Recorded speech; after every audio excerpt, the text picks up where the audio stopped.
A ver, entonces, maestra en la mañana, telefonista en la tarde. A mediodía. A mediodía. Y luego salía yo de ahí mesera. volando, mi hermana me sustituía Ah. y yo me iba volando al hotel A meserear. Bellavista, como allá Insurgentes y Reforma, a servir mesas, primero como recepcionista, después subí para ser mesera, con Agustín Barrascón. Pero como ya había roto yo con esos pseudoizquierdosos y el control del movimiento de la coordinadora de un grupo lo traía Murat, que le vendía esto al maestro Junguitú, de quien recibía dinero, y se lo vendía al secretario de Gobernación, de quien recibía dinero. Eso es Murat. Eso fue siempre, ¿no? Con todo respeto, no tengo ganas de agarrar pleitos, pero llegó la hora de poner a cada quien en su lugar. Gracias, presidente, por mencionarme. Gracias, pero seamos objetivos. Yo no soy su enemiga. Quiero que le vaya bien, porque le va bien a México. Y me encantaría que la reflexión fuera más amplia. Ni estoy con Claudio X González, ojo. Yo a Claudio no podría con él. ¿Por qué? ¿Por qué? Por una razón elemental. No mandó a hacer su película Cero en Conducta. No fue el que me descalificó y me acusaba y armó una campaña mediática. Para eso es muy bueno. De la prisión, un poco lo dijiste. Perdoné a Peña. No, me perdoné yo. Es horrible sentirse culpable de algo que no hice yo, pero que indirectamente provoqué yo. El que me detuvieran por defender una causa hizo que el cáncer de mi hija clonara y le llegara a la cabeza. La cárcel vale sombría, pero perder a un hijo, no, ¿eh? Por eso no me gusta hablar del tema. Si hice algo mal, que se me juzgue. Por la ley he estado exonerado. Por eso estoy dando esto. Porque mis nietos, mis hijos, se merecen ser juzgados por ellos, no por lo que yo hice. Y algún día les dirán que su abuela hizo las cosas bien. Por eso ya no quiero hablar. Y es la última vez que lo hago ahí. Porque es cierto, quiero llorar. Llorar mucho.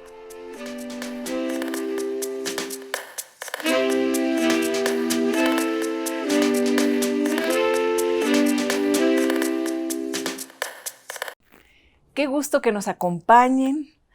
Hoy, en entrevista con Elisa, tenemos una mujer que, yo no sé, por ahí pregunté hace poco, les dije, ¿quién creen ustedes que es o ha sido la mujer más poderosa en la vida pública de México? Y algunos, muchos, creo que todos, decían Elvester Gordillo. Maestra Elvester, gracias por estar con nosotros. Al contrario, Elisa. Es una mujer de poder. De voluntad de querer transformar, cambiar. Sí. Pero en un mundo de hombres, me refiero a la vida política, a la vida pública, como funcionaria.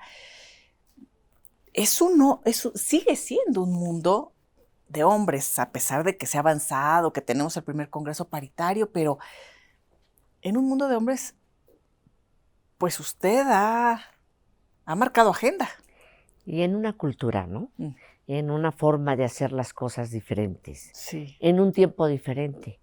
Hay que recrearnos en razón del momento, el tiempo histórico que me tocó vivir, ¿no? Sí. En cambios muy importantes, de gran trascendencia para la humanidad, para nuestro país mismo. Sí, el incursionar, y sobre todo en el mundo sindical, tan vituperiado, tan mal comprendido, en mi opinión. Pues una líder de una organización gremial, pues no es fácil, ¿verdad? Y luego las circunstancias en que llegué, pues abrirse camino no era nada fácil. ¿Cómo llega, maestra? ¿Cómo llega al sindicato? Yo creo que fue, siendo muy auténtica, muy sin darme cuenta. Estando de maestra de grupo, y viviendo en una determinada circunstancia, una agresión a maestros, ¿no? Un maltrato de la autoridad, que era la directora de la escuela, a un grupo de compañeros y compañeras. ¿En dónde daba En clases? En Nezahualcóyotl. Ahí. Esa es una primera razón. La anterior, pues normalmente al ejército y al ejército civil, que yo siempre he dicho, son las maestras y los maestros, los trabajadores de la educación. La situación económica en esa circunstancia me obliga a trabajar a muy, muy temprana edad, niña. Entonces, tengo que estudiar en el Instituto Federal de Capacitación del Magisterio y allí conozco al que fuera mi esposo, a mi maestro. ¿A qué edad? Bueno, yo empecé a trabajar a los 13 años. ¿13? Para cumplir 14, sí, como alfabetizante. ¿Y lo conoce en dónde? En Chiapas.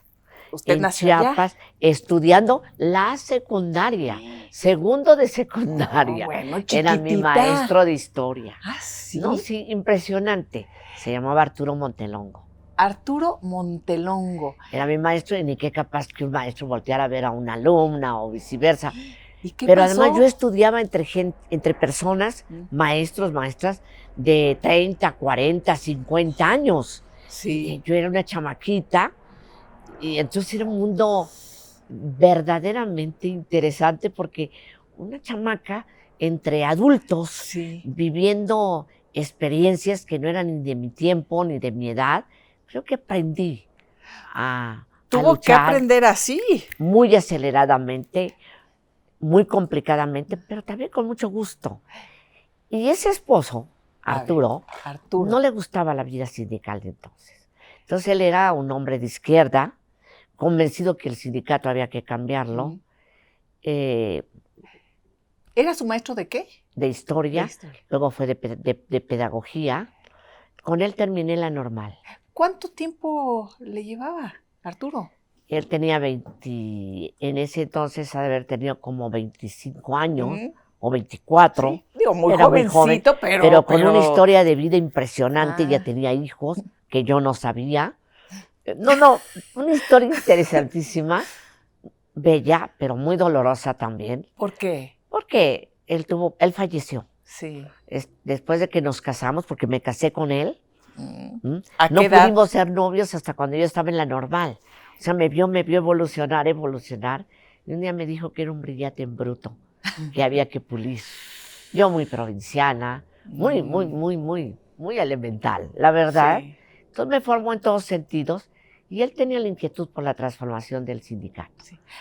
A su fallecimiento me quedé con una niña chiquita, Maricruz. Maricruz. La primera la Maricruz Montelongo. Sí. Toda la necesidad de subsistir, de estar, de salir adelante y con una causa. La sustituye por los maestros, las maestras. Ahí fue en donde realmente se forma un ideal, una causa, una razón de vida, ¿no? Mi hija, obviamente, pero pues a mí, yo había pasado por una operación. Mi esposo tenía pielonefritis. Se tuvo que enfrentar a una enfermedad muy cruel. Me dijeron que iba a fallecer. También se comentó en ese tiempo que podía haber trasplantes. Sí. Y yo solicité ser donadora. Me sometí a un tratamiento para ver si mi riñón era compatible con su sangre. Lamentablemente no lo era. Sin embargo, pues no había más que el mío. ¿Donó su riñón? Sí. Y lamentablemente falleció. Desde entonces soy monorrenal y soy promotora del trasplante. Sí. Fue el primer trasplante. ¿Sí? ¿El primer trasplante en México? Sí, en el ISSSTE. Antes del ISSSTE, unos meses antes, había habido uno en el Seguro Social. El nuestro no tuvo éxito. Creo que ninguno de los dos. Debe haber sido un golpe muy fuerte para terrible, usted, maestra. Horrible. Horrible, que no se le sea a nadie. Enviudó muy joven. Sí. Si me preguntas a qué año, te voy a decir. ¿Qué año? No lo sé. Nunca me he atado a los años. Sí. Nunca he registrado las muertes.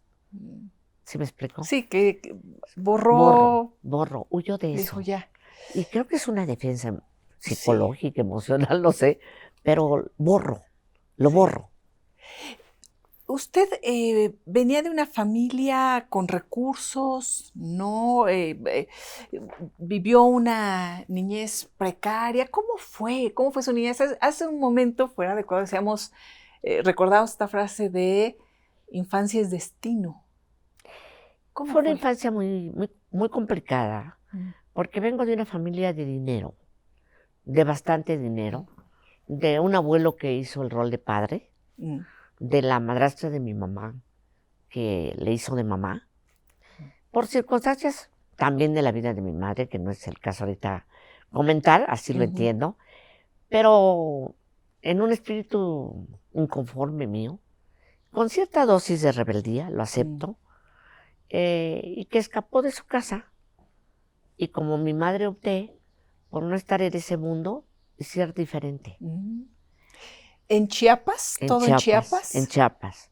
Y eso nos obligó a migrar de esa familia a una situación económica, pues sí, precaria Mm, en cuestión de dinero, pero muy rica en mm, cuestión de amor, de ejemplo. Tuve una madre ejemplar, optimista, trabajadora, amorosa y muy congruente entre amor y disciplina para las hijas. ¿Se fueron su madre y usted con hermanas? Con otra hermana, Con sí, otra. sí, con otra, Tiene- éramos dos, Mm, mm. dos. Y bueno, esa es una parte de mi infancia y la otra es el fallecimiento de mi padre. ¿No? También Eh, yo joven. fui huérfana de padre. Ah, por eso también el abuelo asume un Sí, papel por importante. situaciones de familia, ¿no? Sí, Por sí, eso tengo tanto interés de escribir mis memorias sí. y probablemente hasta hacer una serie. Estamos en eso, Qué bien. porque creo que habrá que entender a las personas en su tiempo y en su momento Sí. histórico.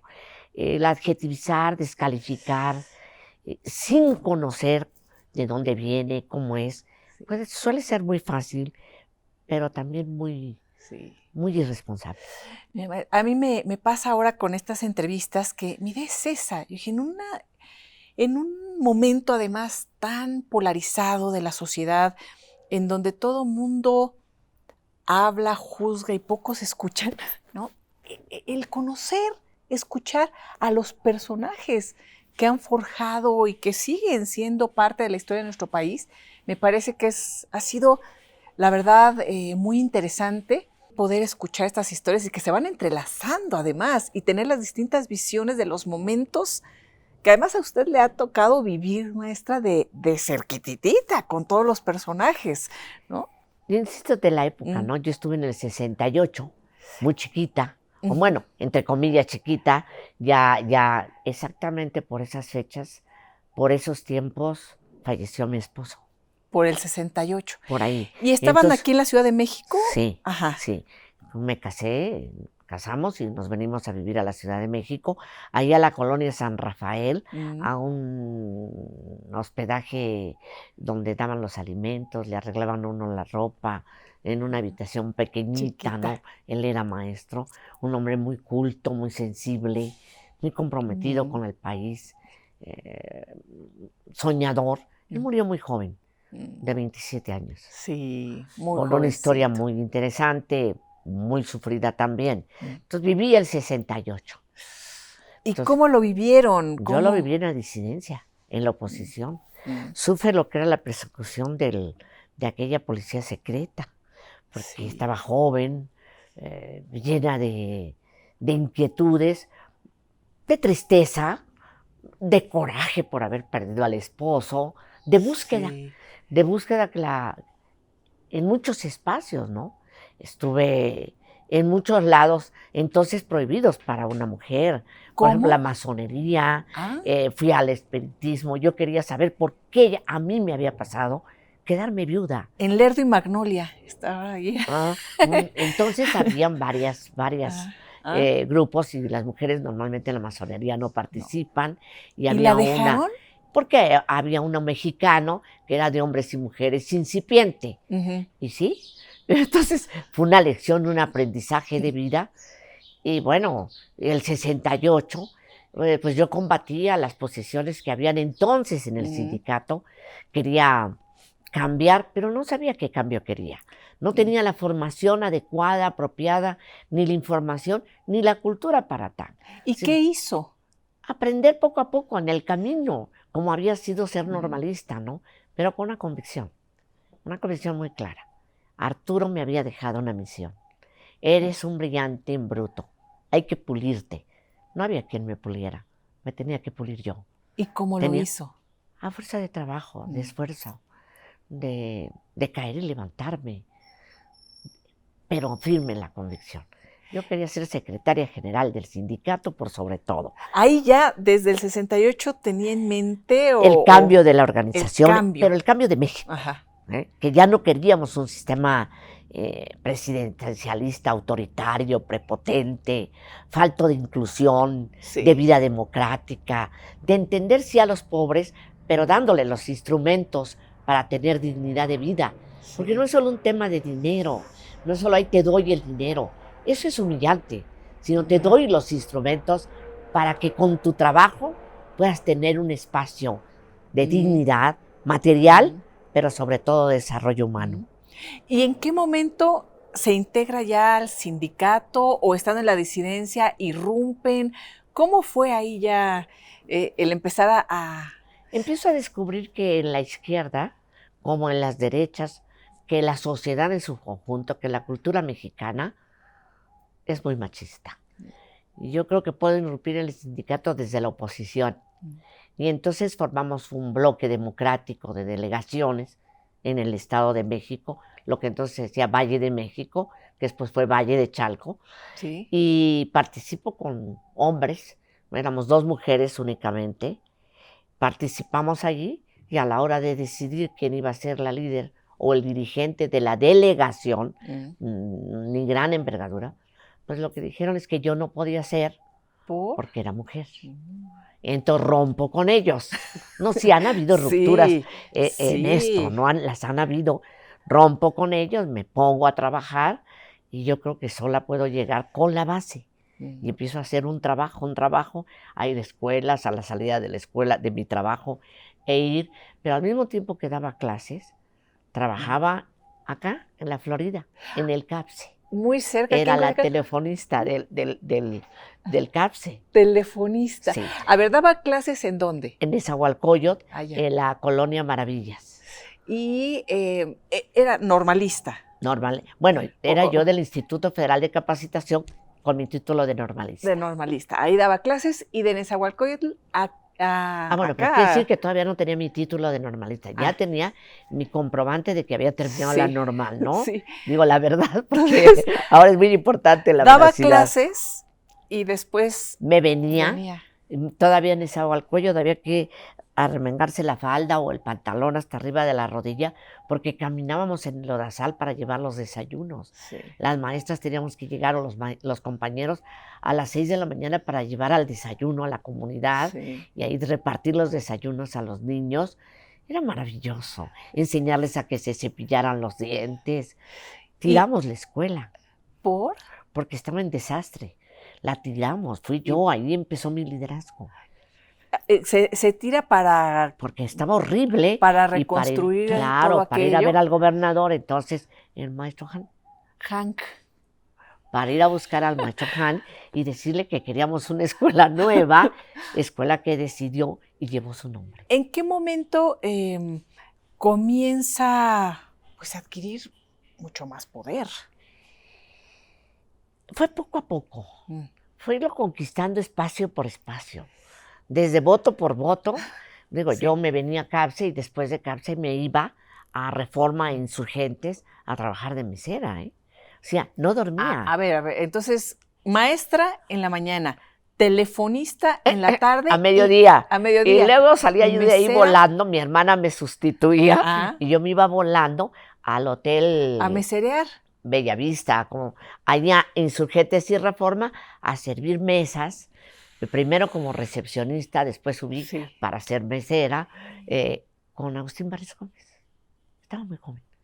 Llena de ambiciones, de sueños. ¿Y Maricruz, chiquitita? Chiquitita, y con la misma deficiencia, el mismo problema que a mí me pasara se repiten ciertas historias. Sí. Cuando yo dono el riñón, no quedo en condiciones físicas, la operación no era como hoy, X, Z, y mi madre dice que, bueno, viuda en esta ciudad, la situación económica, mi mamá tomó la decisión, yo accedo, obvio, a que se la llevara.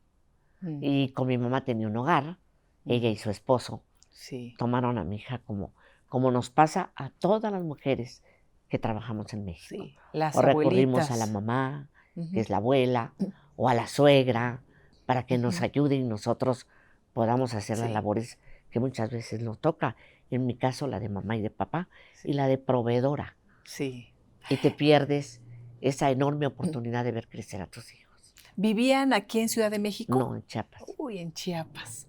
Entonces iba y venía. No, era todo una proeza ir y venir. Sí. Y luego mi madre con cierta cultura chapaneca y que había aprendido en su casa.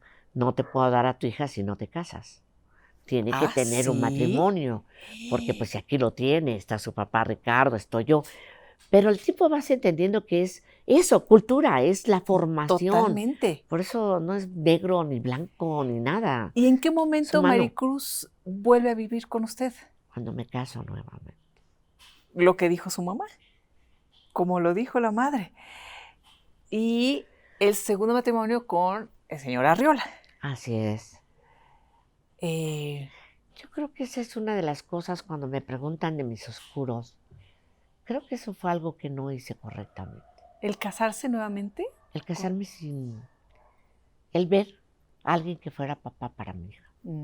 Más allá de ver sus valores. Una protección, seguridad. Un requerimiento para que me dieran a mi hija. No era social.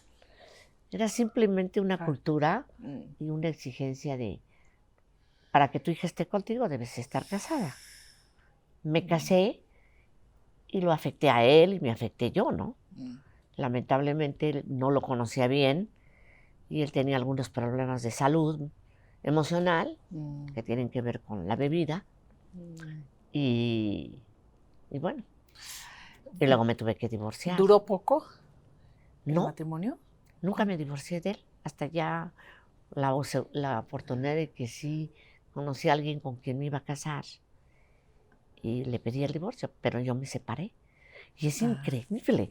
Es que somos un país bien interesante, bien maravilloso dentro de todo el dolor, porque cuando me separo de él, él había logrado ganar el cariño de mi madre, pero fenomenalmente.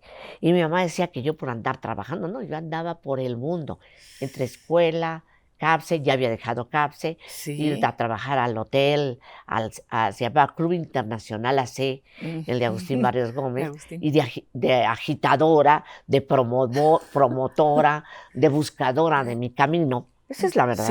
Pues poco estaba. No, pues es la verdad, se paga un costo. O se está dispuesto a desarrollar así la actividad. ¿Él en dónde lo conoció? ¿A él? A él. En una escuela. ¿También maestro? No. Él era contador. Yo estudié, los amigos de Arturo me ayudaron mucho para salir adelante. Y yo trabajé en una secundaria nocturna. Y ahí él era contador. Por ahí lo conocí. Y entre varios dije, este puede ser el papá de mi hija. Sí, esa es una parte que no habla bien de mí, haber hecho eso. Porque yo creo que nadie debe unirse a otra persona si no la conoce bien y no la ama a profundidad y la acepta como es, ¿no? Entonces sí tuvimos esa problemática de vida. Bueno, siendo una extraordinaria persona. Sí, y la enfermedad Paco era es un difícil. gran individuo, pero la enfermedad terrible, ¿no? Es terrible. Y bueno, cometí unos grandes errores. Por eso creo que entender la lucha de la mujer es muy importante. Maestra, y siendo usted una mujer así, con esa fortaleza, con esa visión de querer lograr esa también encomienda, si la podemos llamar así, que le deja su relación con Arturo, ¿no? En convicción, ¿en algún momento sufrió agresiones? que muchas veces, pues las mujeres somos Sí. blanco fácil Sí, de discriminación, Sí. de violencia. sí, ¿Sí? sí, la viví del sindicato, de un líder del sindicato. ¿Se puede Muy saber el fea. nombre? Lamentablemente, no me acuerdo de su nombre, pero sí sé. Fue líder de la sección en Aguascalientes. Ah. La ando buscando porque de veras son de los actos que en verdad es cierto. No me gusta vivir del rencor. Y No me los gusta borra. vivir de lo feo. Sí, no me Sí. gusta. Es una defensa. Sí, sí. También estoy consciente. Sí. Es no quererme atorar en lo feo, en lo malo. Por eso sí creo que hay que tener aspiraciones, que pueden haber buenas o malas, que hay dolor, pero que nos tiene que mover Sí. a que otros no lo padezcan. Entonces, este individuo, esta maestra joven que se queda viuda, que tiene una niña, que se la lleva a su mamá porque ella tiene que trabajar y físicamente no está en condiciones. ¿Qué acontece? Pues lo que acontece es que la niña crece, se casa la señora, la maestra, trae ya una idea de cambiar el sindicato, pero tiene necesidad de subsistir. Y quiere que su hija tenga una educación, ahí viene otra contradicción. Yo de la escuela pública, yo defensora de la escuela pública, y pienso que mi niña debe estudiar en la escuela privada. Y debe estudiar religión. Cosas que pasan, que tenemos que aceptar que pasan, que son, que uno cometió, pero tiene derecho a corregir, ¿no? No se puede uno quedar allí. Entonces, cuando Maricruz crece, al paso del tiempo, yo creo que Maricruz debe ir al un colegio que estaba allí por Sullivan, se llamaba Sagrado Corazón o Colegio X, de madres, pero era privado y no tenía para pagar la colegiatura. Pero sabía que había un 5% de becas para hijos de maestros. Entonces fui a buscar que me dieran esa beca para mi hija. Y ahí me encuentro a ese maestro. Llevo mis papeles, le digo que soy maestra, que bla, bla, y fin. Y me dice que con mucho gusto voy a su oficina, luego me cita un café, llego a ese café. Más adelante fui dirigente de la CNOP y al lado era un hotel donde él vivía y abajo había un restaurante. Llego allí y me dice que sí me van a dar la beca, pero que olvidó los papeles Arriba. arriba. En su habitación. Esto es palabra de honor, lo juro. Y sí voy a dar el nombre y voy a decir por todo. Y subo con gran ingenuidad. Ingenuidad. Una maestra provinciana, joven, con necesidad económica. Quería la beca para mi hija, para que fuera la mejor escuela. No estaba en mi mente que pudiera haber tal cosa. Subo, llega el individuo, abre, se siente en un sillón y se empieza a quitar las agujetas de los zapatos. Me salgo hecha un demonio y todo Reforma llorando. Sí. Y dije, no volverá a pasar. Sí. Jamás se lo voy a permitir a mí. Jamás. ¿La agredió o no llegó No, a la sugestión. No. Yo creo que me hubiera defendido como, quién sabe cómo. Sí. No hubo. Pero entendí, comprendí que ninguna maestra tenía que pasar por eso.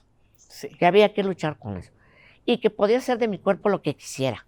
Y cuando quisiera, y como me conviniera. También es cierto. Pero no en el abuso y el atropello del poder. Así es. De falsar por encima de mi dignidad. Allí fue cuando dije, voy por él. ¿Quién es? Por ese maestro, por esos líderes sindicales. Voy por ellos. Voy a llegar a ser secretaria general. Una motivación era Arturo, que era la bonita, y la otra, la podredumbre del querer abusar de una mujer y su fragilidad económica, su necesidad, a cambio de no permitirlo. Y puedo decirlo con gran honor, que jamás lo volví a permitir en el sindicato. Que se hizo, es probable, pero no con mi auspicio. Se dice que cuando llega usted ya a dirigir el sindicato, sustituye a al maestro Jongitud. ¿Hubo ruptura entre el maestro Jongitud y usted? ¿Hubo ahí temas de traición de un lado o del otro? No. ¿Qué pasó? Cultura. Volvemos a lo mismo. Sí. Yo creo que fui con el maestro y siempre voy a recordar y honrar la memoria al maestro. Pudo ser rudo, era otro tiempo, otro momento. Y no estoy yo para juzgarlo en términos estrictos de su conducta. Sí. Están los maestros, ¿no? Las reglas, ¿no? Él venía del grupo de Echeverría. Él venía producto de una decisión del corporativismo sindical, ¿no? Tenía sus formas, era rudo en su manejo, no hay duda. Yo lo combatí. También era yo oposición entonces no era el líder. Hubo un movimiento en 72. Pero a su lado aprendí muchas cosas en el sindicato, debo decirlo. Y ahí también fui mañosa. Nunca supo que yo había estado en la posición. Hubieron muchas circunstancias que no teníamos tiempo para platicarlas hoy, pero llegué a él, me infiltré en buena lid y creo que fui eficiente. Sí. Llegué a ser secretaria de Finanzas con él en el Sindicato Nacional. Llegué a tener muchas experiencias y llegué a tener una presencia real, que cuando yo platico con él y le digo, yo me fui a trabajar al PRI porque usted me envió. He abierto el espacio en el PRI. ¿Usted quiere ser dirigente del PRI? Pues muy bien.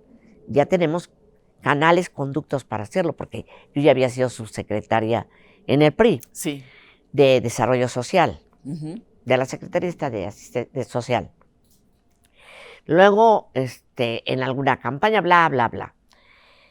Y cuando vamos al Congreso a Quintana Roo, primero fue a La Paz 1, entendí, pero ya siendo secretaria de Finanzas, pues yo tenía un amplio consenso con los dirigentes seccionales, a pesar de ser mujer, porque había hecho mi trabajo político. Y además el presidente de la Madrid no me veía mal en el sistema de consulta. Sí. Entonces había que consultarle al presidente quién debía ser o no. Después conmigo no. Y eso molestó, no hay duda. Entonces, en esa experiencia, yo hablo con el maestro. Y le digo, mire, yo debo ser la secretaria general. Entonces me queda bien, me dice, no, nunca el sindicato va a aceptar a una mujer. Imposible. Yo ya lo trabajé, me aceptan, yo soy su puente entre uno y otro. No va a perder. Ya estaba Vanguardia Nacional. Sí. Lo hablé 1, 2, 3, 4 veces. Muchas. La última fue antes de irnos al Congreso. Él ya había sido gobernador. Yo había trabajado mucho para que fuera gobernador, bla, bla, bla. Y entonces lo invito a comer. La osada mujer va y le dice, delegada de la Gustavo Amadero, yo. Voy y le digo que lo invitaba a comer. Me acepta, nos vamos a un restaurante a comer y ahí le digo, maestro, yo debo ser. Créame que esto va a evitar. Ya hay una disidencia muy fuerte. Yo puedo hablar con la disidencia. Entiendo el fenómeno. Institucionalmente también me aceptan. Yo debo ser la secretaria general. Y si usted lleva una terna, estoy segura que también la van a apoyar. Es la verdad. Sí. Y me dice que no. Y le pregunto, ¿por qué? ¿Por qué? He trabajado. Y la respuesta fue muy sencilla. Una mujer no. No le consulta a Liceo Camacho. Me voy al Congreso para rendir cuentas de la Comisión Nacional de Vigilancia. Y estando allá lo busco. Y le insisto, después de pasar lo que no hay idea, me trataron súper mal. Hasta con esos aparatos eléctricos me lo pasaban en las piernas. Fue muy feo, pero resistí. Y allí le pido hablar con él, hablo con él y le digo, maestro, no se equivoque. Esto está creciendo muy feo, la oposición. Soy una opción. Sí. Úseme. Estoy consciente de lo que le dije. A mí me dice, no, porque las mujeres lo único que saben hacer, puntos suspensivos. De verdad, maestra. En serio. Sí. Cultura. No fue de mala fe. Estoy segura que no. En ese momento me doy cuenta que no voy a hacer. Dices, no pasa. Y entonces le digo, maestro, hasta aquí llegué. Yo ya no soy de vanguardia en nada. Porque si para eso servimos las mujeres, lo que se olvidan es que lo hacemos cuando queremos o nos conviene hacerlo. ¿Quién la apoyaba? La base, los secretarios generales, los delegados tenían simpatía por mí. Institucionalmente, comentaba, tenía el respaldo. Sí, ¿no? pero el que decidía era él. Sí. ¿Camacho la apoyaba también? Luis Donaldo. ¿Luis Donaldo Colosio? Sí, fue el que me impulsó. No, Luis Donaldo éramos amigos, pero hablábamos con claridad. Yo nunca me he declarado colosista porque no lo era. Yo era leal y fiel al gobierno que estaba entonces. Sí. Porque ellos, cuando viene después el proceso, ¿no? Sí. Pero en ese momento de esta decisión, ni Camacho, ni Salinas, ni nadie, ¿me explico? Yo ya había abierto un puente y había defraudado al presidente de la Madrid. Recordarán que yo contesté un informe y hice una pifia desastrosa. No supe hacerlo, no estaba preparada para eso. ¿Por qué? Y me boicotearon. Ay. Ese sistema no puede volver. No debe volver. No es un tema con el actual presidente. El presidencialismo. No es un tema. Ese presidencialismo autoritario, el concentrar tanto poder en un hombre, daña a una nación plural, democrática, cosmogónica, desde la perspectiva que la queramos ver. Sí. No solo política, cultural, ancestralmente. Somos muchos Méxicos, plasmado en uno, donde no tengamos el deber todos de reflexionar que el presidencialismo se agotó. Sí. Debemos debatir qué régimen nos vamos a dar. Es que la estructura está dada para esta concentración, maestra. La estructura es asfixiante, no deja que crezca nada, lo ahoga, lo atropella, lo castra. A ver, y en este sistema presidencialista mencionó desde el 68, luego los años 70. Entonces estamos peleando por eso. Si tuviéramos que hacer como una frase, un recuento de presidentes, que usted los ha conocido, los ha vivido, los ha padecido o los ha gozado cuando toman buenas decisiones. A ver, Luis Echeverría. Yo no estuve con Echeverría. Era muy joven, muy chica, estaba yo en otra posición, era oponente a él. Sí. Estuve en los grupos oponentes a su gobierno. No lo traté, sí lo vi de lejos. Sí lo vi, pero no. Sí. José López Portillo. Estuve en la campaña en algo que se llamó, era un programa que cabezaba Silvia Hernández, de La Solución Somos Todos. La Solución Somos Todos. Sí. Con Silvia. Ahí estuve Silvia aprendiendo, fantástica, viendo. Silvia muy capaz, preparada, venía del extranjero de estudiar, yo maestrita rural, digo la verdad, pero mujeres que van Beatriz abriendo brecha. También, pero de otra manera. Beatriz Paredes. Todas no, pero particularmente era Silvia, con mucha relación con Echeverría. Precisamente él había puesto, y buena relación con López Portillo. Yo no, a mí me había mandado el macho Jongitud a cuidarle un espacio para el trabajo sindical. Pero ahí ya empieza su contacto directo con el poder. Con el poder. Y a ver si vi al presidente López Portillo, me impresionaba lo guapo, lo deportista, lo culto que era, pero también lo atrapó a él mismo ese presidencialismo rampante. También ellos son víctimas de eso, no solo la sociedad. He comentado que yo creo que fue el peor enemigo de José López Portillo, siendo un hombre tan culto, un hombre de izquierda, un hombre progresista, ¿no? Por supuesto, con ese carisma.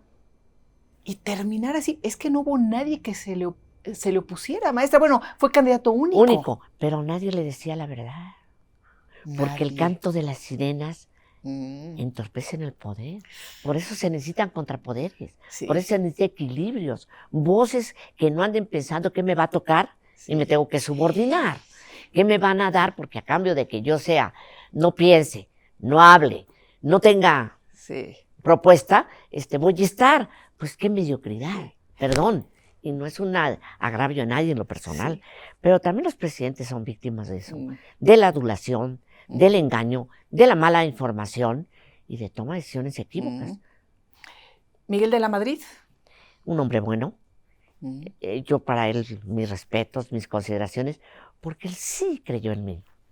Él me vio me vio trabajar, yo busqué acercamiento con él, ahí generé muchas dudas con el presidente, con el entonces secretario Salinas, con Camacho, con Alfredo del Mazo, que me dio la oportunidad de ser diputada. Fue muy interesante. Y el licenciado de la Madrid me identificó, me vio trabajar. Fui diputada con él cuando él era secretario de Programación y Presupuesto entonces. Estuve en esa comisión. El que me quiso promover era Miguel de la Madrid. Ahí fue en donde... Ahí es donde viene el quiebre con el maestro Honguito. Claro. Habían dos actores políticos que me veían con simpatía, que veían que podía tener lo que decimos pasta, que podía tener algo de liderazgo. Sí.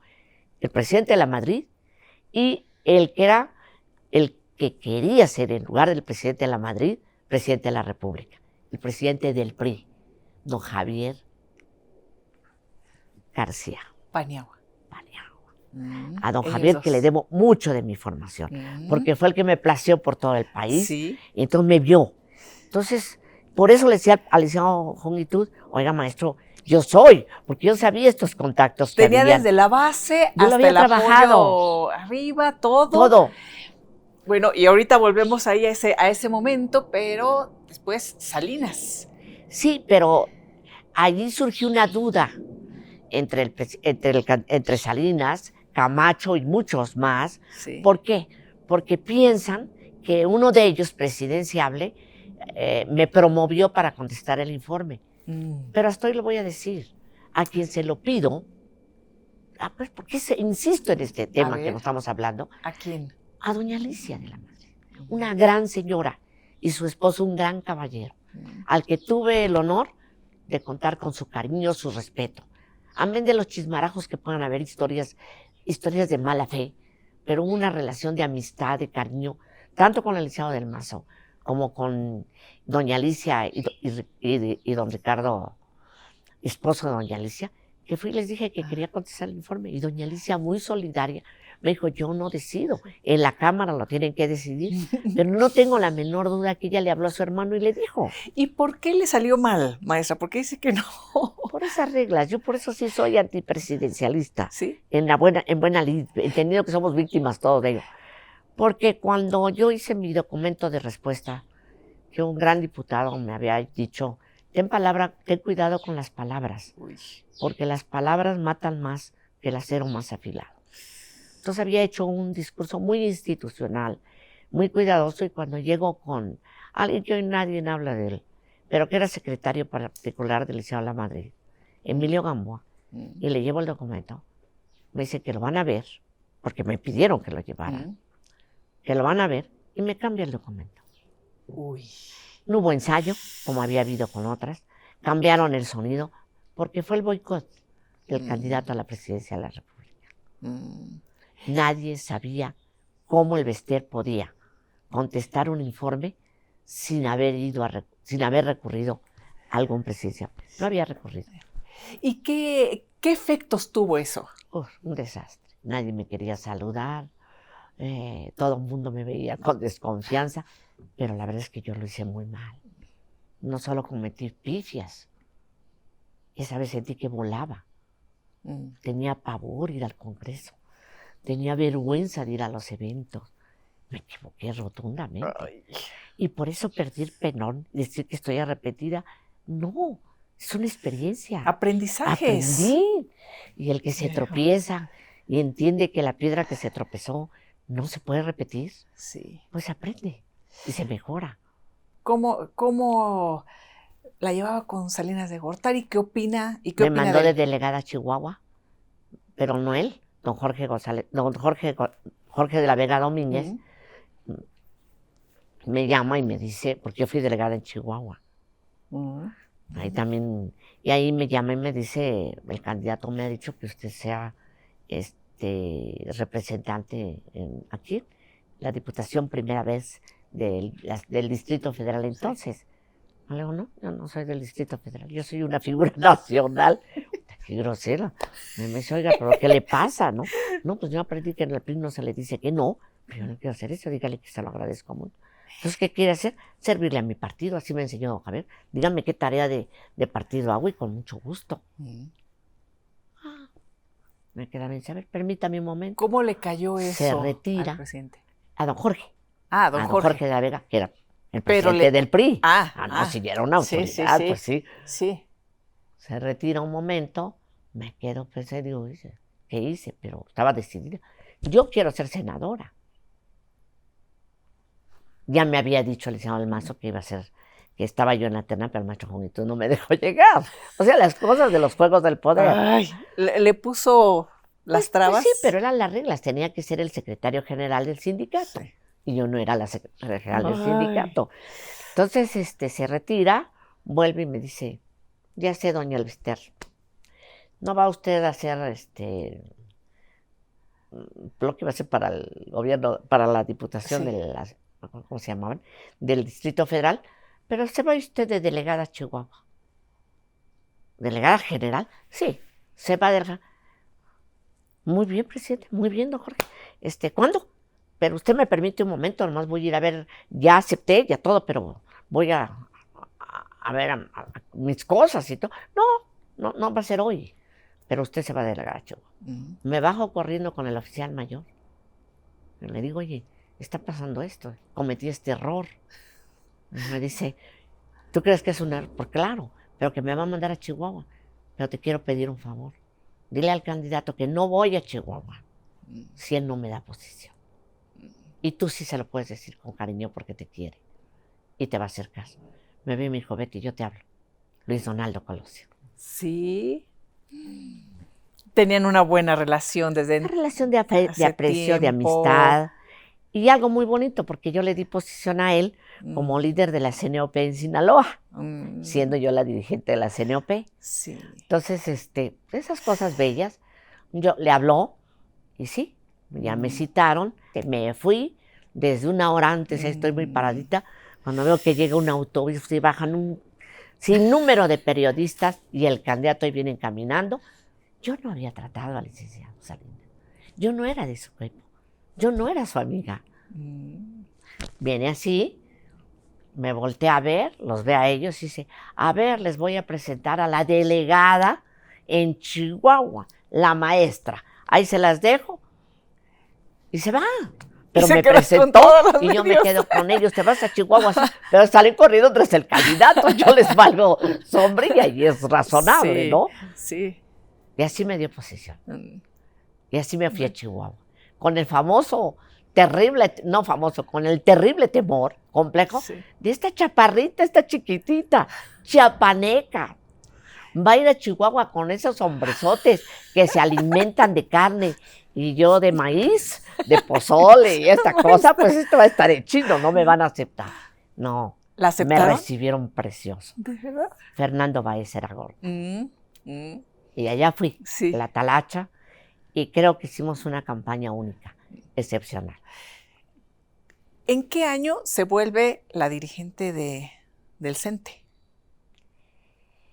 Cuando ya estoy en la Gustavo Amadero, también surgió otra anécdota. Bueno, es que es de anécdotas y de cosas maravillosas, ¿no? Me llaman y me dicen que el presidente, después de que ya es electo el presidente Salinas, que hay la confusión electoral, que este mundo tan revuelto y todo, me llaman y me dicen que pues como dónde me van a colocar y que yo voy a ser la líder de la FETSE. Entonces yo le digo a Luis Donaldo, que es el que me lo comunica, le digo, oye, no puedo ser. ¿Por qué? Porque no vengo de un sindicato y hay reglas en el mundo laboral. Yo no las voy a violentar. Si el maestro no está de acuerdo, el maestro Juventud, yo no voy a ser una buena dirigente de la CNOP, ni puedo cometer esto contra mi propio gremio. Entonces yo no voy a la FETSE. Entonces me quedó bien y me dijo, entonces tendrías que ser delegada e irte con Camacho. Pues sí, me voy, ¿por qué no? Entonces me quedó viendo como, sin decirme, pues ¿cómo está? Si yo lo he hecho, se va con Camacho, ¿no? Sí. Pero él era un hombre inteligente, muy sumador, muy carismático. Sí. Entonces me dice, y entonces, no, pues si me la ofrecen de delegada, prefiero ser delegada. En la Gustavo Amadero. Sí. Entonces me voy a la Gustavo Amadero como delegada y empieza el movimiento de la coordinadora. Un movimiento que más adelante, algún momento lo platicaremos, mi opinión sobre el movimiento. Y el maestro Juventud se encuentra en una situación muy grave. Y la Gustavo Amadero, la plaza, es el escenario donde llegan los de la coordinadora para salir a sus marchas. Y entonces empiezan a cuestionar que soy yo la que está fomentando el movimiento. Me llama Camacho, me llama la atención. Digo, yo no soy señor, yo no. No haría eso, no. ¿Y quién estaba ahí detrás del movimiento de la CENTE, de la coordinadora? Muchos ¿Sí? intereses, muchos que de veras sería motivo de una charla muy larga. ¿Y cuándo viene ya el quiebre de ya no puede seguir Cuando el siendo maestro no Juventud? quiere negociar la novena. Y Bartlett, que tenía un gran desafecto por el sindicato y un pleito casado con el maestro. Y yo había sido oradora en un evento donde había descalificado a Manuel Bartlett. ¿Quién ayuda? El secretario de Educación. ¿Quién ayuda a equilibrar la situación? Fernando Elías Calles, un muy buen político, un hombre conciliador, conocedor. ¿Pero usted ya había dado ese discurso en contra de Bartlett? Siempre estuve en contra de él, Sí. siempre. Yo ya lo había dado antes. Pero el licenciado Elías Calles conocía al gremio y sabía que no podían, tenían que buscar a alguien que realmente pudiese tener interlocución. Pero como ya había roto yo con esos pseudoizquierdosos y el control del movimiento de la coordinadora de un grupo lo traía Murat, que le vendía esto al maestro Jongitud, de quien recibía dinero, y se lo vendía al secretario de Gobernación, de quien recibía dinero. Eso es Murat. Eso fue siempre, ¿no? Con todo respeto, no tengo ganas de agarrar pleitos, pero llegó la hora de poner a cada quien en su lugar. Y ellos con controles, con muchos periodistas también, lo debo decir, y me arman una campaña desde allí, y luego desde los... En fin, bla, bla, bla. ¿Qué sucede? El movimiento crece y no hay quien lo conduzca. ¿Sí? Yo vuelvo a ver al maestro Jongitud, le digo que ceda, que había sido porque sí le comenté al maestro, yo no voy a hacer, pero que no sea ni Araujo ni Brito. Pues se va usted a meter en un problema, maestro. Pues yo sí le tenía ley al maestro, se la tuve hasta el último día. Y el maestro lo sabía, pero sabía que yo era Elba, que yo tenía opinión, que yo le podía decir las cosas. ¿En algún momento habían tenido una relación personal? Yo siempre quise al maestro. Sí. Le tuve respeto y cariño. Y también, debo decirlo, con el maestro nunca supo que yo venía de la disidencia, hasta que lo debió haber sabido. O sea, cuando se enteró yo ya estaba dentro. Ya no había más que aguantarme. Eso es cierto, ¿no? Y él, ¿cómo se queda en la mente del maestro Elbester Gordillo? ¿Qué piensa Jongitud? Al principio que soy traidora, y creo que lo dice. No sé, es una entrevista muy especial. Esta y nuestra relación es buena.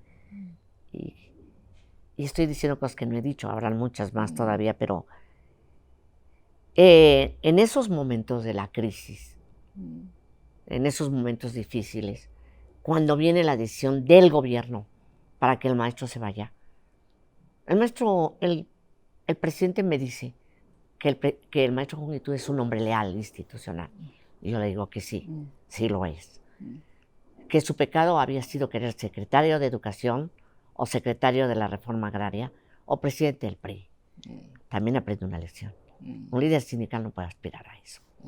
Zapatero a tus zapatos. Sí. Cuando surge esto y cuando el maestro se va del CENTE, o lo quitan de Vanguardia más que el CENTE, y yo asumo la dirigencia sindical, el maestro se enferma muy mal, gravemente, y lo llevan a Houston.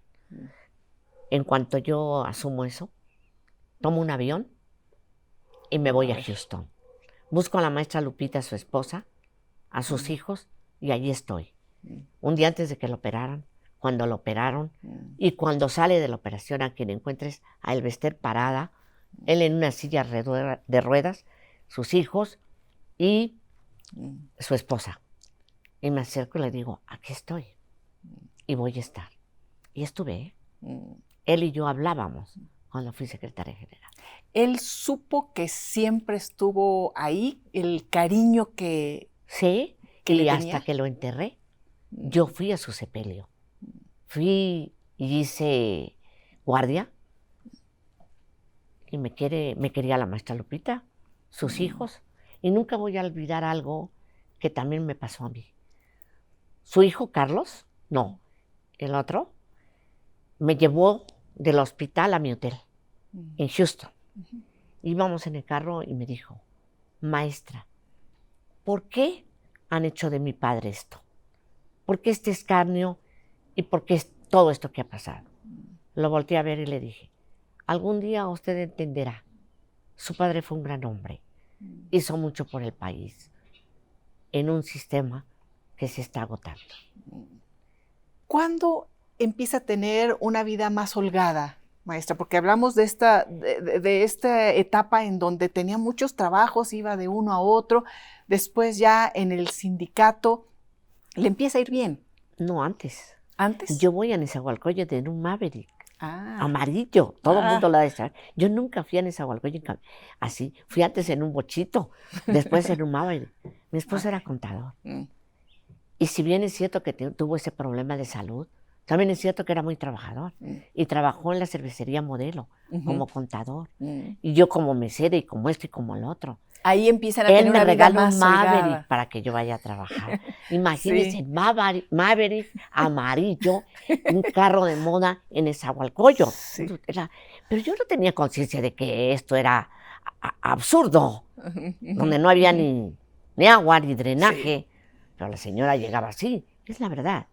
Esta especulación de los recursos, a mí se me hace, bueno, siempre están con eso y creo que ya eso lo tenemos que rebasar.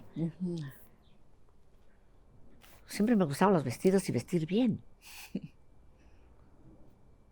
Es muy duro, cuando yo trabajaba en el Club Internacional, que la esposa de un banquero llegue y suelte su abrigo y me tenga que arrodillar a levantárselo porque me humilla.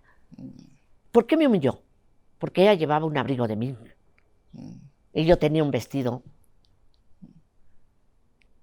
Son de las cosas que también fue guardando en la vida, ¿no? No, lo debemos entender. ¿Por qué no han entendido que por eso lo hacía? No solo era un tema de vanidad. Es decir, aquí estoy y para que me acepten en este mundo y en estas reglas que tienen, debo vestir bien, debo verme bien, debo estar preparada para saber hablar bien. Estas son las reglas que me exige. No puedo tener muchas otras cosas. No puedo tener amoríos porque van a hacer escándalo. No me puedo meter con un político porque me va a tener dominada. O sea, cancelas otras cosas. ¿Por qué no verlo así? ¿Por qué tanto? Por ese régimen presidencialista. Porque esas son las reglas. Sí. Te sometes o te sometes. Y en eso fui una inconforme, una rebelde. Sí. Yo iba en esa y ahí están mis compañeras, todavía viven, que lo digan, bien vestidita. Porque mi mamá sí era, no teníamos, pero me almidonaba mis vestiditos y todo. No solo eso, heredé. No, es que ese abuelo le dejó herencia a mi mamá y lo voy a comprobar. Porque en algún momento dijo que no, tampoco le gustaba mucho hablar de eso por su mamá, pero su abuelo era un cacique. Fue un cacique, vendía alcohol, vendía hasta el agua. Pero a ver, esto no tengo por qué fenestrar a mi familia, porque las reglas son esas. Yo cuando digo que dice política social, yo quisiera preguntar si política social es la asistencial. Yo no creo en la asistencia. Yo no creo en el cristiano que da limosna. Yo creo en lo que Jesús dijo, enseñar a pescar. ¿No llegó la hora de que reflexionemos todos con madurez, más allá de nuestros cuestionamientos personales? ¿No vale la pena? ¿No está llamado el presidente hoy a hacer una convocatoria de unidad nacional y pensar en todos y en él, pasar a la historia como se la merece, con todo el apoyo popular que le ha dado el pueblo? ¿Qué desea de marchas? La ha mencionado varias veces ahora en su conferencia mañanera. Bueno, primero pues se lo agradezco mucho, me hace vigente. Gracias. Primero diciendo que usted lo había buscado a Andrés Manuel y que no se reunieron, y entonces fue cuando se reúne con Felipe Calderón y hacen esta alianza en donde gana Felipe. Me imagino que eso debe ser muy doloroso para el presidente Andrés Manuel, porque se cerró totalmente la elección en 2006. Pero una vez más, él dice verdades a medias. No dice que su paisanito, Verbo y Gracia, otro tabasqueño como el mentiroso, de nombre Madrazo, había traicionado las causas más importantes, no del PRI, de la nación. En ese entonces con Fox éramos mayoría gobernadores, mayoría senado, mayoría diputación, y se llegaron a acuerdos, las reformas. Sí. Y a la hora Madrazo engañó al presidente. Entonces yo rompo con Madrazo. Sí, ¿Sí o no?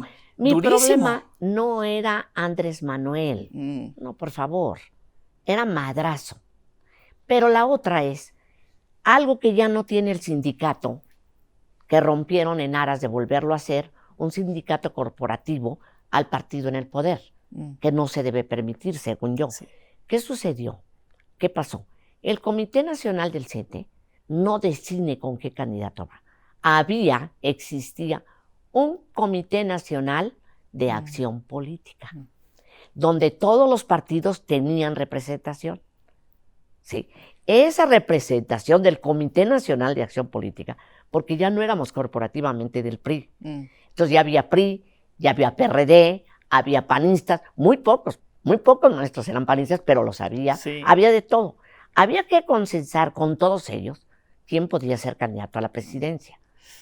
Y entonces se raya por el PRD y pide que se invite al candidato Andrés Manuel López Obrador. Yo tengo la obligación de hacerlo. Le mandé cartas, las llevó Raya, ahí está, Alonso Raya que diga si no, sí. Los chuchos que digan si no, entonces eran de él. Los busco y busco a muchos. ¿Y no quiso a Andrés Manuel? Y él dijo que no, pero no a él va, al Comité Nacional de Acción Política que yo representaba. Eso es diferente. Sí lo busqué. No quiere él, ni nosotros, ya teníamos un consenso político de todas las fuerzas, que Madrazo no. ¿Tú le crees a Madrazo? ¿Tú le crees a un tabasqueño? Yo tampoco. Recuerdo esos espectaculares, maestra. Usted, Le metimos todo lo que teníamos, sí, es cierto. Digo, es todo, cierto. En todo lo busco. Ah. Yo busco muchos conductos al propio licenciado Camacho para que fuera al Comité Nacional de Acción Política, no para hacerlo candidato. Sí. ¿Quién fue? Y reconozco y valoro cuando fue candidato a la presidencia, el ingeniero Cárdenas. Él fue a visitar el Comité Nacional de Acción Política. Y él sabe que una parte importante del sindicato le apoyó. No todo. Yo en lo personal no. Yo apoyé al PRI. Digo, pues, bueno, estos cambios del CENTE son los que el gobierno anterior y echaron para atrás. Y no es para bien de la República. ¿Sí? Entonces, desde ese contexto fue, al quedarnos sin, yo no olvido a los desorejados. Yo no olvido lo que pasaron los maestros con el panismo histórico, pero tampoco olvido que cuando fui legisladora, los mejores parlamentarios eran del PAN. No todo es blanco ni todo es negro. En el PAN también hay gente valiosa, como la hay en todos lados. No, por favor. ¿Quién estaba ahí? Bueno, estoy pensando ahí de algunos. Sí, porque eran oposición y siempre, pues el PAN era una oposición muy, muy fuerte, hasta que obviamente después se abren ya otras fuerzas políticas, pero bueno, era una oposición. Creo que eran tiempos muy interesantes. Había muchos políticos con mucha experiencia en todos los partidos. Pero a ver, Elisa, yo sí fui amiga y soy amiga de Vicente Fox, el expresidente al que le guardo respeto y consideración. No nos hemos visto desde hace muchísimos años. No tenemos grupo, pero él cuenta con mi respeto y mi aprecio. Y somos amigos. También de Marta. No niego a mis amistades. ¿Qué? ¿Fox estaba con la candidatura de Calderón? No. A ver, ¿cómo yo sí fui? Sí. Porque te puse mi amistad y mi afecto y un compromiso personal que podía tener con el presidente Fox, pero yo ya le había cumplido. Me habían fenestrado, me sacaron del PRI, me expulsaron. Ya había pagado. Sí. No, yo no estaba haciendo. Yo me fui con Calderón por una simple razón. ¿Por cuál? Fue al Comité Nacional de Acción Política y allí protestó respetar la autonomía, independencia sindical y defender la educación pública. Le dijimos que sí. Y yo hice mi trabajo con los maestros, claro, para que ayudáramos. Y por otro lado, también es real, nosotros, yo al ser fenestrada del liderazgo, de la coordinación del PRI en la Cámara de Diputados, pues se habían venido conmigo un grupo político al que también tenía que proteger, a aquel que se llamaba los reformadores. Esos reformadores estaban Claudia Ruiz Massieu, Sí. Miguel Ángel Osorio, Roberto Campa Ciprián, Miguel Ángel Yunes. Entonces, ¿cómo dejarlos en la orfandad? Porque yo ya tengo al CENTE. Pues eso era falta de ética. Entonces, la negociación política, político-electoral de fondo, se da con estos personajes. Y yo le hablo al presidente Calderón que tienen que tener un espacio para buscar la unidad. Es política. Entonces, es cierto que hubo este tema, porque después Sí, comentó el presidente Andrés Manuel que parte de la negociación fue, por ejemplo, que Miguel Ángel Yunes después se fuera al ISSSTE, claro, ¿no? Que Roberto se fuera a Seguridad, que renunció además porque no quiso firmar un documento. Es este grupo de los reformadores que después era parte de la negociación. Fue también Rafael Moreno Valle, que le costó muchísimo irse al PAN para ser senador, que casi se lo impuse, tienes que irte para que seas gobernador, y fue gobernador de Puebla y hizo un gran papel. Sí. Son estos políticos de una nueva generación. Claro, pero no eran mis incondicionales. Tienen nombre propio. Sí. La prueba de ello es que a mí me detienen y Rafael siguió siendo gobernador. Es cierto. Que yo fui y le pedí al presidente Calderón que al licenciado Yunes lo quitara del ISSSTE porque estaba teniendo actos de corrupción fenomenales. Yo no agarré un céntimo de ahí, no lo habían hecho ni con él, ni con Benjamín González Ruaro, que fue director del ISSSTE. Las carencias hoy del ISSSTE la tiene que asumir el actual gobierno. Fue su deficiencia en materia de política de salud. Nunca como hoy estamos súper mal en materia de salud. Sí. Las broncas que hay, los problemas que hay en el ISSSTE de corrupción son de su actual director. Los problemas que hay en el Seguro Social no tienen ya más de 4 años allí. ¿Dónde están los cambios?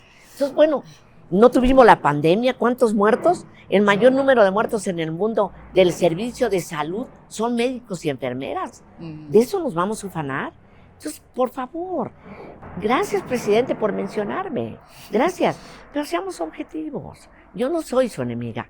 Quiero que le vaya bien, porque le va bien a México. Sí. Y me encantaría que la reflexión fuera más amplia. Ni estoy con Claudio X González, ojo. Yo a Claudio no podría con él. ¿Por qué? Por una razón elemental. No mandó a hacer su película Cero en Conducta. No fue el que me descalificó y me acusaba y armó una campaña mediática. Para eso es muy bueno. Pero nosotros no lo invitamos hasta cuando trajimos, que no lo trajo él, al Dalai Lama. No lo invité muchas veces a las conferencias sobre el sindicalismo del futuro. No lo invité a debatir su ego porque no le dije cuántos comisionados había. Lo hizo hacerlo mi enemigo, pero un enemigo terrible, con mucho dinero, ahí sí. Respeto a su padre fenomenalmente, un señorón, pero pues no, los hijos no siempre son como nosotros. Bueno, y es que le tocó, ahora salió a marchar, maestra, en defensa del INE con estos personajes y muchos más, y mucha ciudadanía. No. Con ellos no. Salí juntos, pero con no revueltos. La sociedad. Con la sociedad. Con la gente que sabemos lo que ha costado el INE. Sí. Yo estuve en Compromisos por la Nación. No me mandó ningún presidente. Yo fui por mi voluntad. Yo estuve antes en muchas luchas por la democratización. Me consta el esfuerzo de todos, hasta del actual presidente, por ese INE de hoy. ¿Cómo no salir? Requerimos el árbitro. Y a muchas personas les sucedió eso, a mucha ciudadanía decir, pues sí, están saliendo muchos políticos a marchar, pero yo voy como ciudadanía. No iban a la colita los partidos. Pero aprovechó el presidente para sacar las fotos de la mañanera de Roberto Madrazo, de Claudio X, del Bester Gordillo. Y es su derecho. Y él, miren, es como todo. Las palabras se toman de quien viene. Sí. Y cuando uno sabe que viene de la mentira, del enojo, de las ganas de hacer daño, no hay que recibirlas. No, Oiga, qué maestra, pena. ¿y se ha topado con Roberto Madrazo? No, no quiero volver a hablar con él en mi vida. ¿Nunca? Nunca. Una vez en un restaurante lo vi, no, ni me meto. La sociedad lo calificará. Es de los El tiempo. personajes que no quiere saber de él para Nada, nada. ¿Usted, la nada. maestra? Él le negó a México una oportunidad de transformación. Mm. Y eso tiene un costo. Porque Le dio estaba... mucho dinero, ahí sí, y Mm. negocios. Sí. Esa es la diferencia. Mm. No, no. Tuvimos todo para servir a México. Esa ruptura fue definitiva Yo ahí creo en que el, fue bueno, en el Congreso y en el muy, partido y todo. muy profunda para el propio PRI. Se sintió agredida. Muy lastimada, muy herida. Fue horrible. La verdad, son de los tiempos muy duros de mi vida. Muy, muy social, política. Fui atacada desde varios frentes. Pero aquí estoy. Mm. Hay otro personaje que yo no sé si usted quiera volver a hablar con él o ver, expresidente Peña Nieto. Me encantaría. Sí. Quiero verlo a los ojos. Sí, maestra. Sí.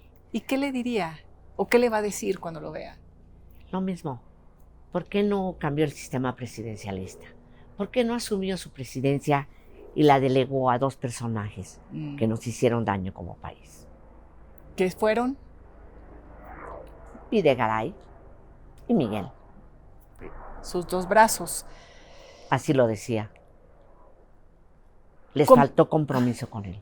Comentaba que usted tenía una reunión con Miguel Ángel Osorio Chong en la noche y con Luis Videgaray en la mañana, el día que la detienen, que llegan Un día al antes aeropuerto. era la cena ¿Un día antes? y el Y por eso desayuno usted- con Videgaray Ah. era antes de irme a Guadalajara.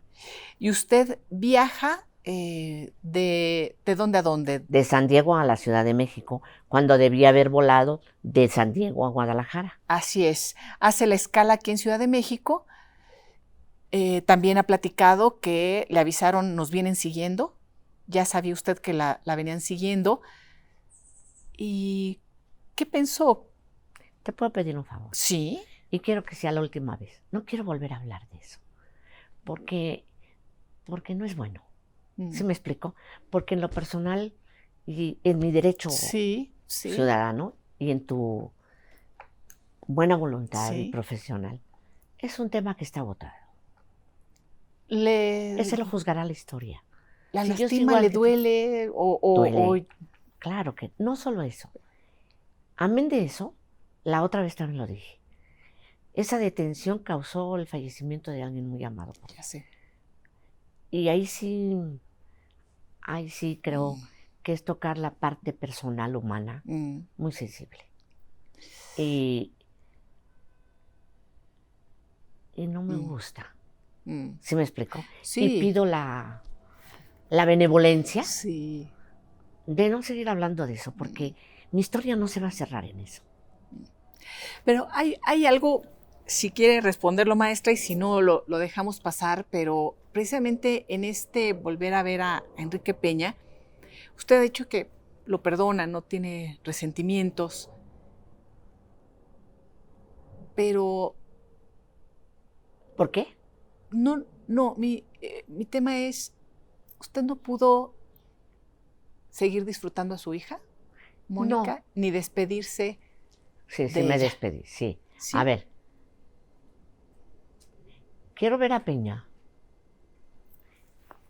porque estoy seguro que lo malinformaron, lo confundieron. Fue víctima como yo. El único hombre, según sé, que no estaba de acuerdo en que esto se realizara, es al otro que tienen hoy detenido y que para el que pido justicia, Murillo Karam. Murillo Karam. Pero de la prisión, un poco lo dijiste, perdoné a Peña. No, me perdoné yo. Es horrible sentirse culpable de algo que no hice yo, pero que indirectamente provoqué yo. El que me detuvieran por defender una causa hizo que el cáncer de mi hija clonara y le llegara a la cabeza. La cárcel vale sombría, pero perder a un hijo, no, ¿eh? Por eso no me gusta hablar del tema. Si hice algo mal, que se me juzgue, Por la ley he estado exonerada. No hay nada que lo compruebe. Es cómodo estar hablando de eso. Es importante también mediáticamente, pero no es veraz y no es humano. Mónica, De lo muy que querida. me siento mal es de que mi detención haya acelerado el fallecimiento de mi hija y no le haya permitido estar más tiempo, y a lo mejor hoy la ciencia podría ayudarla más, y haber dejado a los niños huérfanos y no ver a sus hijos, a sus nietos. Eso no tiene parangón, pero de eso no es culpable nadie, ni yo. Es la vida. Y sí soy creyente en muchas cosas. Y sé que ella no se ha ido. Por eso estoy dando esto. Porque mis nietos, mis hijos, se merecen ser juzgados por ellos, no por lo que yo hice. Y algún día les dirán que su abuela hizo las cosas bien. Por eso ya no quiero hablar. Y es la última vez que lo hago ahí. Porque es cierto, quiero llorar. Llorar mucho. Era un tesoro esa niña, con sus debilidades como ser humano. Me decía mamucha, era la que me contemplaba, la que no faltaba en Navidad irme a ver, la que vendió todo lo que pudo y no pudo en aras de sacarme. Y a la que tuvieron secuestrada, amenazándola, a la que la tuvieron acosada, a la que hicieron que saliera de su casa huyendo con sus hijos. No se vale. Ni por el anterior gobierno, ni por ningún gobierno. Esto lo puede hacer el exceso de poder, el que trastoca el derecho, en donde no hay justicia en un país. No puedo andar como muchas madres buscando a sus hijos muertos. Lo que quiero es reivindicar el nombre de una familia que ha pagado mucho, mucho dolor, porque su madre sea libre. Y voy a seguir siendo libre. Después de ese dolor, no temo nada. Aquí estoy. Y si me quiere seguir el presidente mencionando en su mañanera, estoy. Y si me quiere callar, no me va a callar. Creí que tendría mayor generosidad. No la tiene, ni para él mismo. Yo sí la quiero tener para mí. Eso es todo. Y Mónica, una mujer muy querida también, bueno, ¿no? En todo este momento recuerdo ella como senadora y también recibió sí, esta persecución terrible y muchas muestras de cariño, ¿no? Hasta donde recuerdo. Mónica era una gran persona. Sí. Y creo que Mónica no está en el debate político. Sí. No está en la situación, ni es negociable, ni es tema de... Mónica está bien y en paz. Sus hijos están estudiando, están creciendo, van bien. Ahorita tengo castigado a mi nieto porque no se levanta temprano, no tiende su cama, no hace las cosas que debe hacer. ¿Vive con usted o usted vive conmigo? ¿Sí? Y mi nieta está estudiando en Londres. En Londres. Va muy bien en sus calificaciones. Es una niña muy libre, anda recorriendo para allá y para acá. Se parece muchísimo a mi hija. Es mi esperanza de vida, es mi motivación de vida, ella y mi trabajo, lo que estoy haciendo. Maestra, salió absuelta, salió con fuerza, salió, como usted dice, libre en todos los sentidos. Y salió con una nueva vida también personal. Su actual esposo era su abogado.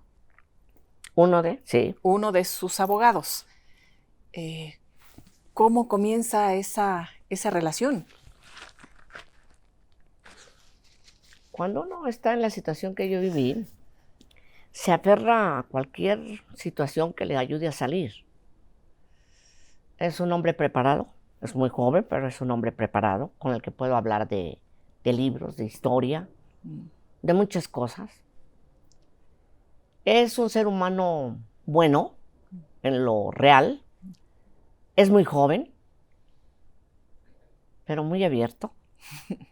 siempre dice que se ha enamorado de mujeres mayores que él, pero esta lo rebasó, podría ser su abuela.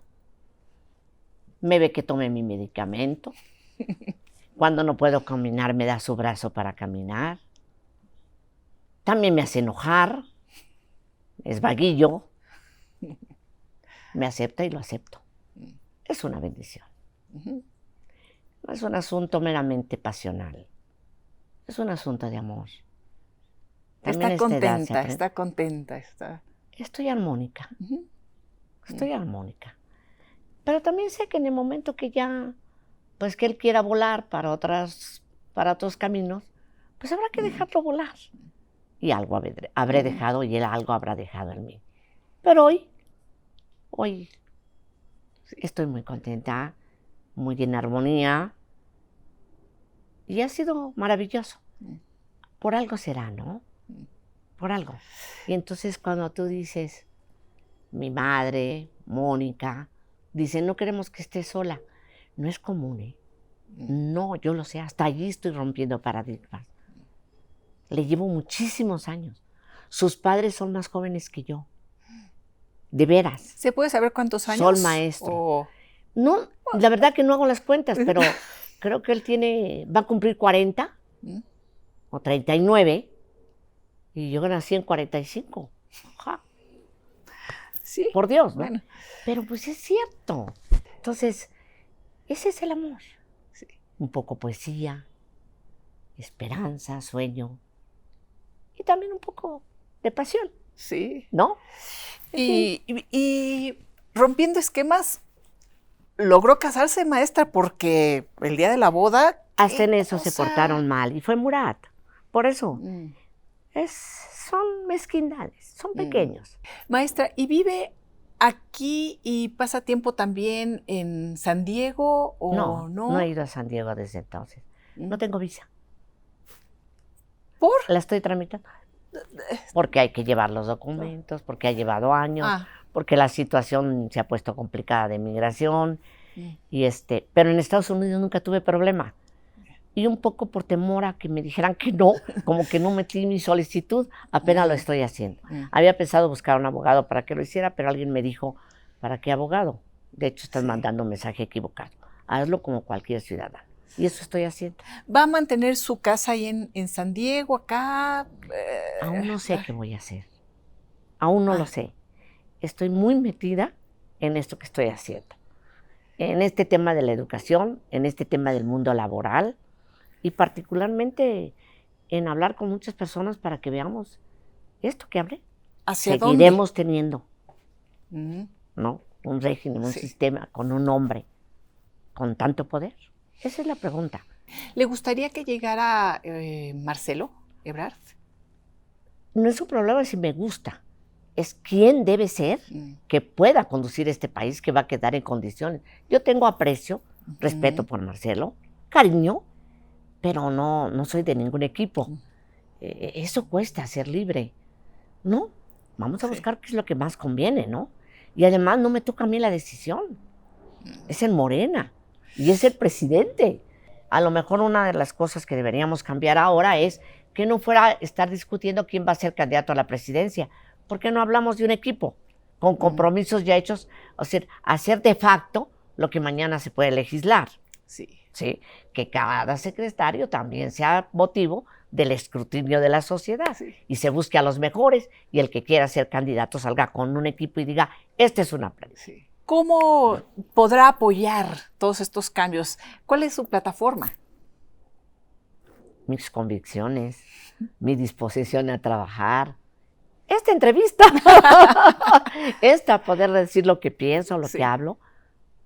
¿El partido de su yerno no? ¿Están totalmente ya no tiene separados? Partido. Él es un hombre inteligente. Ojalá le caiga bien el 20. Es un hombre capaz. Pero yo no creo que sea un tema de partidos. Hoy no es un tema de partidos. No. Es cómo la sociedad se organiza para hacer lo que se debe hacer. Así como salieron a la marcha. Fue maravilloso ver a mujeres, a matrimonios, con sus carreolas. Allí van los bebés, a otras familias llevándose a sus hijos de la mano, a otras jovencitas.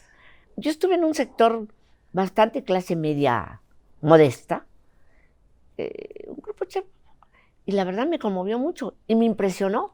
Maestra, yo soy maestra, me decían. Maestra, yo soy maestro. Caray, mis compañeros estaban allí y nadie los había llevado. ¿Y qué va a hacer la maestra Elvester si llega Morena a la presidencia, no con Marcelo Ebrard? Claudia Sheinbaum es también de las punteras. ¿Y por qué tiene que llegar Morena? No sé. ¿Qué vamos a hacer antes que vaya a ser candidato para ver qué conviene más a México? Todavía no me hago esa pregunta. Yo todavía tengo interrogantes. Oigo mucho que ya ganó Morena. No sé, vimos lo que pasó con Monreal, ¿no? Va en serio, dicen. Pues no sé qué vayan a hacer ellos, pero es problema de ellos. ¿Le gusta Monreal como personaje político? No tengo ningún desafecto por él, no tengo razones para tenerla, y creo que está haciendo lo que le toca hacer, y lo está haciendo bien, como lo hace el señor secretario de Gobernación, ¿no? Él cree que eso es correcto y todo. Yo tuve una oportunidad de platicar con él, y me pareció un caballero, me pareció un agente de consensos en ese momento cuando hablé con él, y me parece que está haciendo lo que el presidente le indica con eficacia. ¿Le hará bien o le hará mal? Ese es su tema. ¿Por qué habló con él, maestra? ¿Por qué habló con el secretario de Gobernación? Por el tema laboral y por mis derechos políticos. Por mis derechos políticos. Sí. Por mis preocupaciones de la educación. No me gusta comentar atrás, sino antes comunico lo que creo. ¿Sí me explico? Estaba la pandemia, había que vacunar adecuadamente a los maestros. Yo sigo convencida de que la actual dirigencia debe rendir cuentas del CENTE, sobre todo con el Forte. ¿No? ¿Qué pasó ahí? Esa es la que toca. Yo no soy Ministerio Público ni estoy, pero hay que hacer una investigación. ¿Qué ha pasado? ¿Dónde están los recursos que a los trabajadores no les llega? Es una inversión fenomenal. Son miles de millones de pesos que maneja la SEP con el sindicato que vigila. Había un comité, hasta donde yo tengo cierta información no comprobada, ahí existe un fraude. Hay maestros que ya pusieron demandas. ¿Por qué no se les da trámite? En fin, hay muchas cosas. En esas quiero estar. Sí. ¿La traicionó el actual líder del CENTE? Se traicionaron ellos. Traicionaron a los trabajadores de la educación. ¿A dónde están? Alineados al partido que gobierna. No estaría mal. Pero no pasó por el Comité Nacional de Acción Política. Son decisiones unipersonales y de protección. Sería importante investigar en Coahuila el patrimonio del señor y de sus hijos. Cepeda. Porque para ser maestro hay que ser congruentes. Maestra, ¿la vamos a ver en el Congreso? No sé. ¿Le gustaría? No creo que deba ocupar espacios que le puedan corresponder a otros. No sé. O sea, no estoy pensando en qué me pueda tocar. Estoy pensando en qué debo hacer para contribuir. No necesariamente tengo la verdad absoluta ni la razón, pero quiero hacer valer mi voz. Por algo construí lo que he construido. He pasado todo lo que he pasado. Y algo muy importante, quiero que se ponga en la mesa el tema educativo. Hay muchas cosas, hay que debatir. En ese tema quiero estar. ¿Para ser secretaria de Educación? No. De una vez lo digo. ¿No? Nunca he estado en mi aspiración. No se puede ser juez y parte. No voy a poderles dar el salario que quiero que gane un maestro. No voy a poder, no hay cosas que voy a tener limitación. Que este es el reto hoy de la actual secretaria. Vino de la coordinadora, democracia y más salario, y que 100% de incremento salarial. Bueno, ya está allí. Sí. Ahora que lo dé. Ahora, secretaria de Estado de alguna otra, en algún otro espacio. No tendría un cargo. Sí, un cargo. Ya tuve todo. Volvamos al principio de la entrevista. Decías. Una mujer de poder.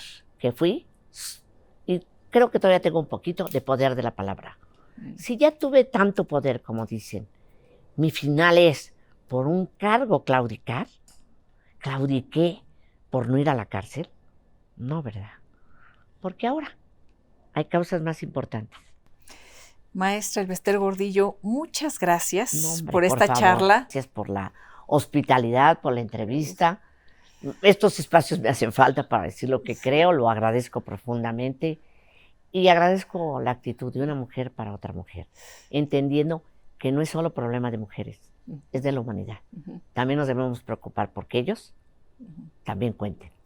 Gracias, maestra. Hoy conocemos un poquito más de Elbester Gordillo, una mujer de la que se dice mucho y se conoce poco, porque, pues bueno, esperemos que podamos seguir charlando y, por supuesto, ya después también de la coyuntura, más allá de las anécdotas de la historia, que es muy importante retomar, pero vienen tiempos muy importantes para el país y ojalá podamos seguir esta charla Gracias. constante. Muchas gracias. Gracias, maestra Elbester Por Gordillo. favor. Gracias por acompañarnos.